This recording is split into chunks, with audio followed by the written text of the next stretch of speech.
Good morning, and thanks for joining us here on 13 Sunrise. We hope that you are off to a great start on your Thursday. No, we didn't start the fire, but it feels like we're just letting it burn around here across Indianapolis for a while.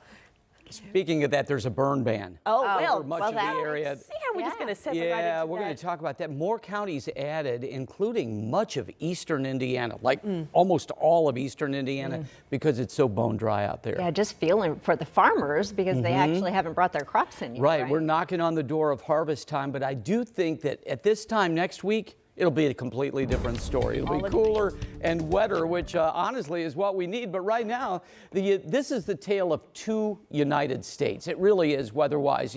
You'll notice here we're in the 60s and 70s east of the Mississippi.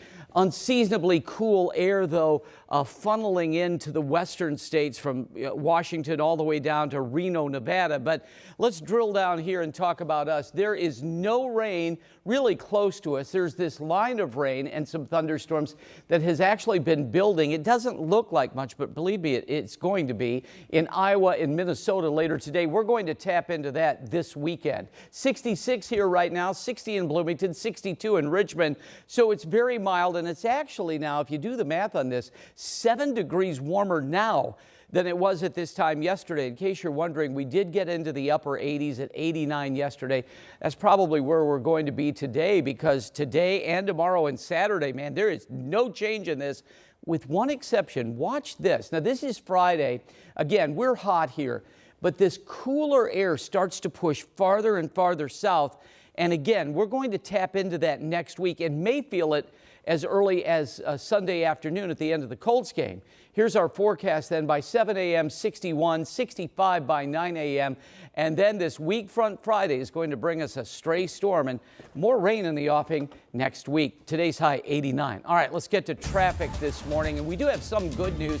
If you've been with us the past 45 minutes, right here at 465 and 52, we had some construction. Traffic was backed up quite a bit, actually. And about 5 minutes ago, all of that changed. So we've got a smooth flow of traffic. This is 465 northbound, just south of 74 on the east side, but a pretty hefty load of traffic there. At Indianapolis International, no current airport delays over 15 minutes.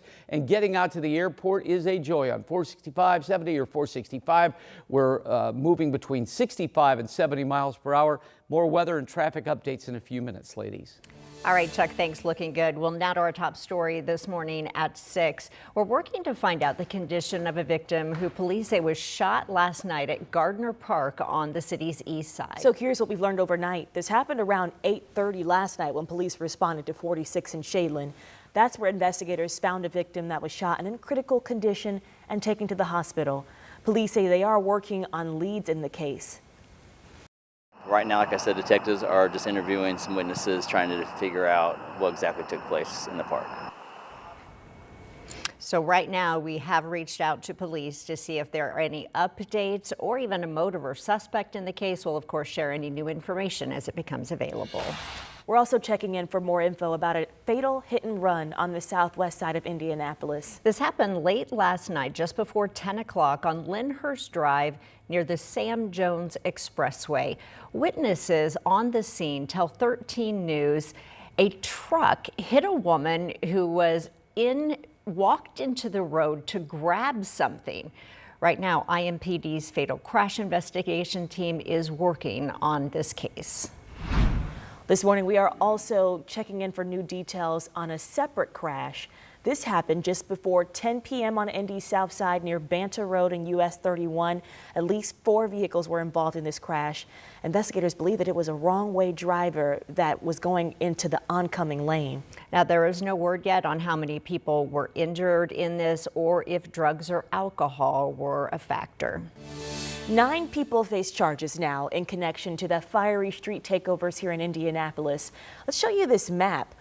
Last weekend, police responded to 6 street takeovers, and the charges in these cases now range from criminal recklessness to resisting law enforcement. One person is facing a gun charge and another is charged with intimidation after hitting a police cruiser with a baseball bat. Police say that they encountered more than 150 vehicles. Marion County's prosecutor Ryan Mears says these situations aren't just a nuisance, but they're dangerous. law enforcement can't do their job. They can't respond to runs, fire, ambulance. They can't get to where they need to go because these streets are literally being taken over by people who apparently have nothing better to do on a weekend. Samir says these takeovers are getting worse. At the beginning of the summer, police were seeing people doing these donuts in parking lots, and he says, but now they're becoming more organized in these events. This morning, IMPD tells us they are getting new technology that leaders say will actually help officers, especially with those street takeovers. They're installing new camera in-car systems for the entire fleet.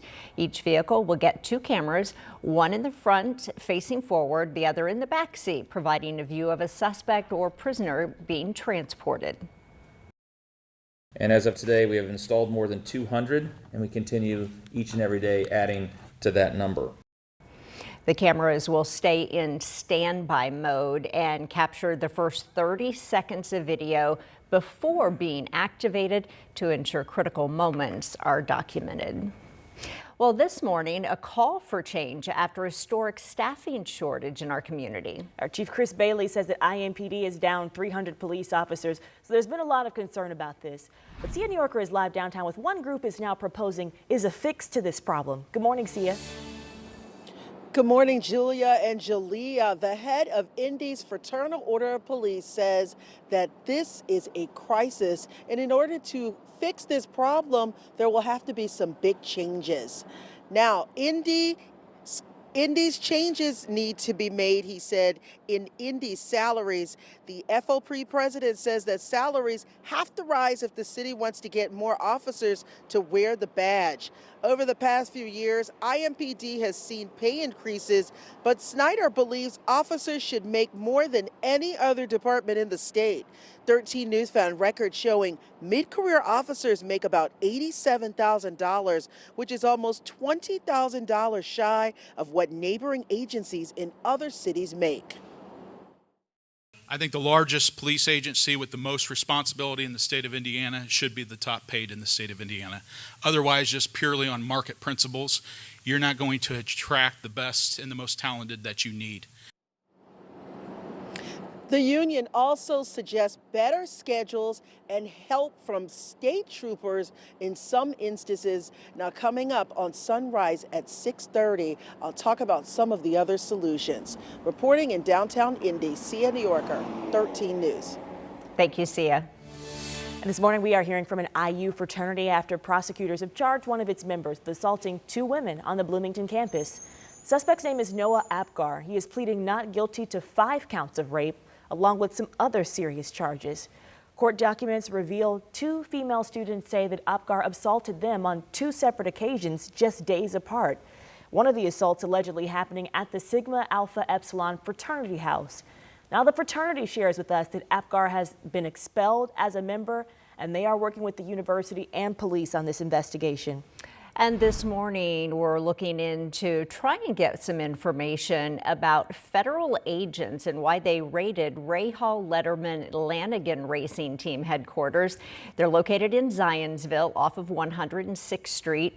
Zionsville police say they were called in to assist the agents, but as security outside the building. Both the DEA and ATF confirmed to 13 News it wasn't their agencies. We also talked to the FBI. They declined to comment, but the Zionsville mayor tells us FBI agents were there. The team is co-owned by former Indy 500 champ Bobby Rahal, former Late Show host David Letterman, and businessman Mike Lanigan. Now, a spokesperson from the team says they are cooperating fully with this investigation, but are limited to what information they can share. Well, the state has agreed to transfer the old Indiana women's prison to the city of Indianapolis. This is a story that we have been following for years now, and there's new developments as neighbors living near the old prison have been pushing for change for the past 7 years. They say the prison has turned into an eyesore after reports of vandalism there and people illegally dumping things.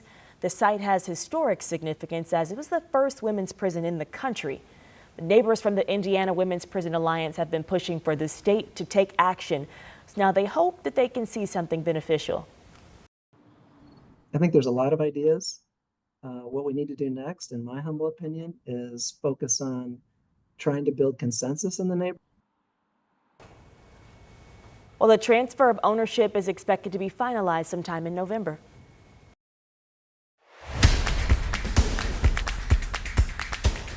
All right, it's a night for Fever fans as Caitlin Clark and the crew are back on the court tonight playing the Mystics.